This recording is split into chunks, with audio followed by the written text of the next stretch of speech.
नमस्कार दोस्तों, स्वागत है आपका इंडियन फ्लाइंग चैनल पे। आज के इस वीडियो में हम लोग एयरलाइंस और ट्रैवल से जुड़ी हुई कुछ ज़रूरी खबरों के बारे में बात करने वाले हैं। तो यहाँ पर सबसे पहली खबर जान लेते हैं सिंगापुर से। आप में से बहुत सारे लोगों के सवाल आ रहे थे सिंगापुर को लेकर, तो यहाँ पर सिंगापुर से भी अच्छी खबर आ गई है।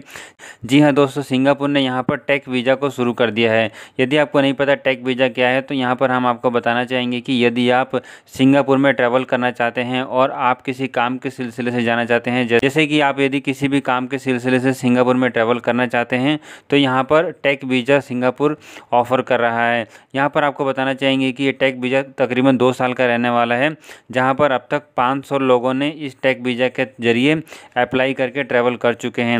मौजूदा समय में सिंगापुर के द्वारा शुरू किया गया ये काफ़ी अच्छा कदम है, जिससे कि आम लोगों को जो भी सिंगापुर में जाना चाहते हैं उनको काफ़ी फ़ायदा पहुँचने वाला है। चलते हैं अगली खबर की तरफ, जो आ रही है मुंबई एयरपोर्ट से। फ्रेंड्स, मुंबई एयरपोर्ट पर यहाँ पर कुणाल पांड्या को रोक लिया गया। यहाँ पर कुणाल पांड्या को रिवेन्यू इंटेलिजेंस ऑफिसर्स के द्वारा रोका गया है। यहाँ पर हम आपको बताना चाहेंगे कि इनको रोकने के पीछे का कारण था कि यहाँ पर अधिकारियों को शक था कुणाल पांड्या अपने साथ कुछ अनडिस्क्लोज गोल्ड लेकर ट्रैवल कर रहे हैं, जिस कारण से उनको मुंबई एयरपोर्ट पर रोका गया। आपको बताना चाहेंगे कि कुणाल पांड्या यहाँ पर हार्दिक पांड्या के भाई हैं, जो कि मुंबई इंडियंस की तरफ से आईपीएल में खेलते हैं और अभी हाल ही में यूएई से भारत में लौट रहे थे, जो कि इनको मुंबई एयरपोर्ट पर रोका गया और उनसे पूछताछ की गई। आपको बताना चाहेंगे कि इसके ऊपर अभी कोई आगे जानकारी नहीं आई है कि अधिकारियों ने इसको लेकर क्या जानकारी दी है। जैसे ही इसके बारे में कुछ और जानकारी मिलती है कि क्या कुणाल पांड्या के पास से कुछ अनडिस्क्लोज गोल्ड निकला है या फिर नहीं, हम अवश्य ही आपको आगे इसके बारे में अपडेट करते रहेंगे। अगली खबर की तरफ, जो आ रही है स्पाइसजेट की तरफ से। स्पाइसजेट इस समय लगभग अपने 52% की कैपेसिटी पर अपनी उड़ानों को ऑपरेट कर रही है, लेकिन इसके बावजूद भी स्पाइसजेट इस समय काफ़ी घाटे से गुजर रही है। आपको बताना चाहेंगे कि स्पाइसजेट का नेटवर्थ इस समय 2285 करोड़ नेगेटिव में चल रहा है। तो स्पाइसजेट का नेटवर्थ इस समय नेगेटिव में है। नेगेटिव का होने का मतलब है कि स्पाइसजेट की लायबिलिटी उसके एसेट से ज़्यादा है। यहाँ पर हम आपको बताना चाहेंगे कि स्पाइसजेट को यहाँ पर 2285 करोड़ रुपए एडिशनल और पेमेंट करेगी, तो यहाँ पर स्पाइसजेट का नेटवर्थ इक्वल हो पाएगा। इन सभी हालातों को देखते हुए स्पाइसजेट अपने सभी लेनदारों से बातचीत कर रही है कि वो थोड़ा सा पेमेंट डिले करे, जिससे कि यहाँ पर स्पाइसजेट को मौका मिल सके कि वो इस मुश्किल घड़ी से बाहर निकल सके। यहाँ पर स्पाइसजेट दुनिया में अकेली ऐसी कंपनी नहीं है जो इस समय मुश्किलों के दौर से गुजर रही है। मौजूदा समय में दुनिया की बहुत सारी एयरलाइंस कंपनियाँ या तो बंद हो चुकी हैं या फिर बंद होने की कगार पर जा पहुँची हैं। आपको बताना चाहेंगे कि स्पाइसजेट यहाँ पर इंडिगो के पास भारत की दूसरी सबसे बड़ी एयरलाइंस कंपनी है। इस समय स्पाइसजेट घाटे से बाहर निकलने के लिए कई तरह के बिजनेस प्लान को लेकर आ रही है। आपको यहाँ पर जानकारी होगी कि अभी हाल ही में स्पाइसजेट ने सी प्लेन की सर्विस की भी शुरुआत करी है, जिसको कि काफ़ी अच्छा माना जा रहा है फ्यूचर के लिए। यदि ये प्लान सक्सेसफुल होता है तो इससे स्पाइसजेट को अपने घाटे से बाहर निकलने में काफ़ी मदद मिल सकती है।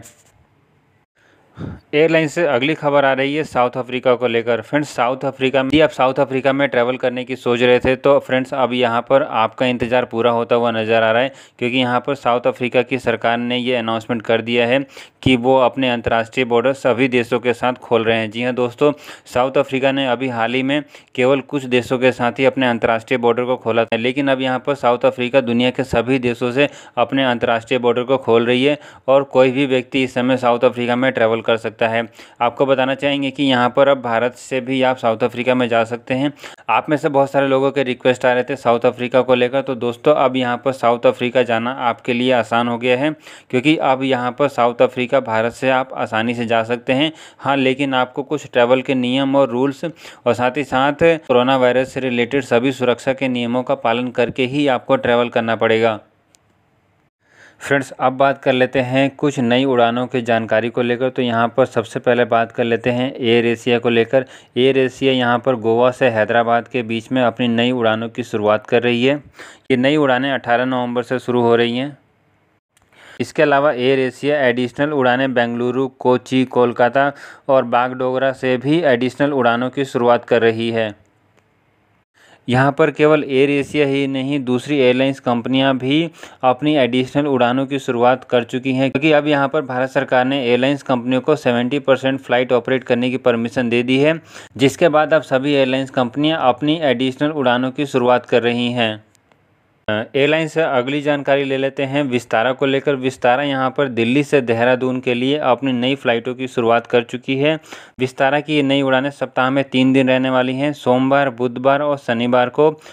यहाँ पर आपको बताना चाहेंगे कि विस्तारा की ये नई उड़ानें देहरादून के स्थापना दिवस पर शुरू की जा रही हैं, जहाँ पर विस्तारा की ये फ़्लाइट देहरादून में 2:40 पर लैंड करेगी और वापसी और 3:20 पर यह वापस दिल्ली के लिए रवाना हो जाएगी।